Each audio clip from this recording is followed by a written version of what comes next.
اور قرآن کے اندر تو دیکھیے حکم ہے کہ پروردگار عالم نے سورہ عنکبوت میں کہا ہے کہ وَوَصَّيْنَا الْإِنسَانَ بِوَالِدَيْهِ حُسْنًا، اور ہم نے انسان کو اپنے ماں باپ کے ساتھ نیک سلوک کرنے کی وصیت کی ہے یا اس کا حکم دیا ہے.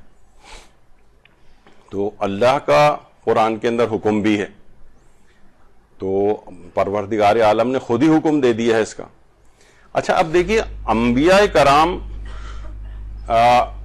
آپ دیکھتی ہیں کہ کتنی عظیم خصوصیات ان کے اندر ہوتی ہیں، بے انتہا سچے ہوتے ہیں، امانت دار ہوتے ہیں، بے تحاشا علم ان کے پاس ہوتا ہے. کون سی ایسی خصوصیت اور فضیلت نہیں ہوتی ان کے پاس کہ جو کہ ہونی چاہیے، تمام فضائل کا مرقع ہوتے ہیں. لیکن جب قرآن ان کا تذکرہ کرتا ہے، اب کسی بھی نبی کی خصوصیات بتانے کے لیے اس کی اتنی ساری ہزاروں لاکھوں خصوصیات میں سے کس کو ہائی لائٹ قرآن کرتا ہے، ہم یہ دیکھتے ہیں. مثلا حضرت عیسیٰ نے اپنی پیدائش کے بعد جو کلام کیا تھا تو اس میں خود اپنا تعارف کرا رہے ہیں. اب اتنے سارا اب دیکھا جائے تو زہد و تقوی حضرت عیسیٰ کا کس قدر زیادہ تھا، انہیں یہ والا اپنی تعارف کرانا چاہیے تھا کہ میں مردوں کو زندہ کروں گا اور میں جو ہوں کوڑی کو شفا دوں گا، اور اتنی ساری اور ہائی لائٹ کرنے والی چیزیں تھیں. کیا تعارف کرا رہے ہیں؟ وہ برم بے والدتی، اللہ نے مجھے اپنی ماں کا فرما بردار بنایا ہے. حضرت عیسیٰ کہہ اتنی ساری خصوصیات میں سے ہائی لائٹ کس کو کر رہے ہیں؟ اپنی ماں کی فرما برداری یا اپنی ماں کے ساتھ نیکی کرنے کو. اور ابھی تو بچپن بھی تو پیدا ہوئے ہیں، ابھی فرما برداری کا آغاز تو بہت بعد میں چل کے ہوگا. کہہ رہے ہیں نہیں، لیکن تعارف کیا ہے؟ وہ برم بے والدتی ولم یجعلنی جبارا شقیا، اور یعنی اللہ نے مجھے اپنی والدہ کے ساتھ نیکوکار بنایا ہے، اس کے حقوق کو ادا کرنے والا بنایا ہے، اس کے ساتھ نیکی کرنے والا بنایا ہے. وَلَمْ يَجْعَلْنِي جَبَّارًا شَقِيًّا، اور مجھے جبار اور شقی نہیں بنایا ہے، مجھے ظالم نہیں بنایا اور مجھے بدنصیب نہیں بنایا ہے. اس کے معنی کیا ہوئے کہ جو اپنی والدین کا حقوق ادا نہیں کرتا ہے وہ ظالم بھی ہوتا ہے اور وہ بدنصیب بھی ہو جاتا ہے. یعنی کہا ہے کہ مجھے ان کا حق ادا کرنے والا بنایا اور مجھے جبار اور شقی نہیں بنایا ہے. تو اب دیکھیے حضرت عیسیٰ کے لحاظ سے آپ نے یہ چیز دیکھی. اسی طریقے سے حضرت یحییٰ علیہ السلام، آپ کو پتہ ہے قرآن نے ان کی پیدائش کا بھی اس لحاظ سے، حضرت زکریا کے ہاں اولاد نہیں ہوتی تھی. اور ایک اور بڑی خصوصیت ہے کہ یعنی حضرت عیسیٰ کی پیدائش کے صرف چند دنوں کے اندر ہی آگے پیچھے ان حضرت یحییٰ کی بھی ولادت ہوئی ہے. بہرحال یہ مسجد اموی جو دمشق جاتے ہیں عراق اپنا شام زیارات کے لیے، تو وہاں پر مسجد اموی کے اندر یہ ایک زیارت گاہ بھی ہے کہ جہاں کے متعلق کچھ علماء تو یہ کہتے ہیں کہ یہاں پر حضرت یحییٰ کا سر دفن ہے، کیونکہ بہرحال ایک فاحشہ کے کہنے پر بادشاہ نے ان کو قتل کروایا تھا اور ان کا سر تن سے جدا کیا تھا. اس نے کہا تھا میں اس وقت تم سے شادی کروں گی کہ جب یحییٰ کا سر چاہیے مجھے. تو بہرحال حضرت یحییٰ کو شہید کیا گیا تھا. اور کچھ کہتے ہیں کہ دمشقی میں زبدانی محلے کی مسجد ہے، وہاں پر ان کا سر دفن ہے. کچھ کہتے ہیں یہاں پر دھڑ دفن ہے، کچھ کہتے ہیں سر دفن ہے. اس طرح سے ان دونوں جگہوں کے اوپر بہرحال، لیکن اکثر علماء اس کو یہاں پر سر اغدا سے حضرت یحییٰ دفن ہے.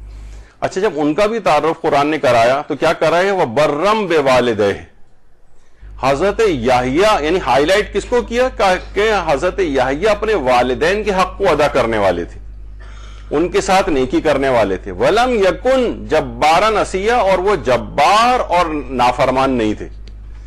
یعنی اس کا مطلب یہ کہ جو والدین کے حق کو ادا نہیں کرتا وہ جبار اور ظالم بھی ہو جاتا ہے، عاصی اور گناہگار بھی ہو جاتا ہے، اور وہ شقی اور بدنصیب بھی ہو جاتا ہے. اب دیکھیں حضرت یحییٰ کی کتنی کوالٹیز تھیں. زہد حضرت یحییٰ بہت مشہور ہے، اور بہت خوف خدا میں روتے رہتے تھے، بچپن ہی سے خوف خدا میں روتے رہتے تھے، اور کتنی حکایات ان کی سلسلے میں اور واقعات موجود ہیں روایات میں. لیکن کیا ہائی لائٹ کس کو کیا گیا؟ وہ برم بے والدہ، وہ اپنے والدین کے حق کو ادا کرنے والے تھے. ایک نبی کی بہرحال آپ دیکھیں کیا چیز ہائی لائٹ ہو رہی ہے.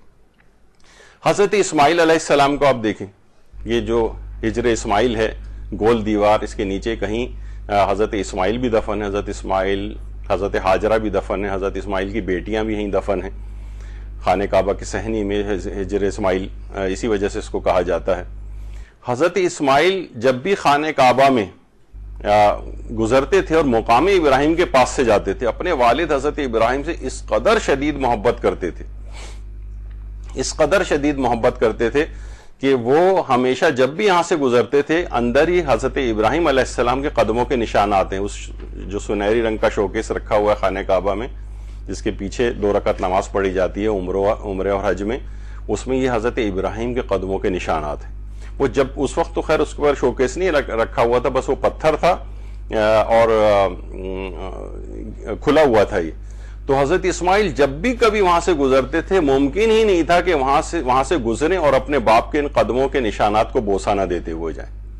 یعنی بہت خصوصیت کے ساتھ، یعنی انبیاء کی جو خصوصیات ہیں اس کے اندر اپنے والدین کا حد درجے احترام کرنا اور اور ان کے آثار کا بھی اس قدر احترام کرنا، یہ انبیاء کی سیرت میں اس لحاظ سے ملتا ہے. جب ہی ہمارے چھٹے امام جعفر صادق علیہ الصلوۃ والسلام فرماتے ہیں کہ قیامت کے روز ایک چیز مثل شتر کے آئے گی، اونٹ کے آئے گی، اور تیزی سے مومن کو پشت سے دھکا دے کر جنت میں داخل کر دے گی. ملائکہ کہیں گے یہ ماں باپ کے ساتھ نیکی کا بدلہ ہے. یعنی تیز رفتاری کے ساتھ ایک چیز آئے گی. ظاہر روایات کے اندر بات کو سمجھانے کے لیے شتر یا اونٹ کی مثال وغیرہ دی جاتی ہے، یعنی وہ تاخیر نہ ہو جائے مومن کے جنت میں داخل کرنے پہ، تو دھکا دے کر اس کو جنت میں داخل کیا جائے گا. جنت اس کے قریب بھی کر دی جاتی ہے. وَأُزْلِفَتِ الْجَنَّةُ لِلْمُتَّقِينَ، قرآن کی آیت بھی، اور جنت ان کے قریب کر دی جائے گی. اچھا، جنت قریب کرنے کیا معنی؟ اس میں وہ علماء نے کہا کہ بھائی ہونا تو یہی چاہیے تھا کہ اس کو جنت میں کے قریب کیا جائے، نہیں، جنت ان کے قریب کر دی جائے گی. ان کو اب اتنی انہوں نے دنیا میں بہت زحمتیں اٹھا لی، اب ان کو اتنی زحمت بھی نہیں کرنی پڑے گی کہ جنت میں خود سے داخل ہوں، جنت کو ہی ان کے قریب کر دیا جائے گا. تو بہرحال یہ اس طرح سے بہت زیادہ تیز رفتاری کے ساتھ والدین کے ساتھ نیکی کا یہ ثواب ان کو ملے گا.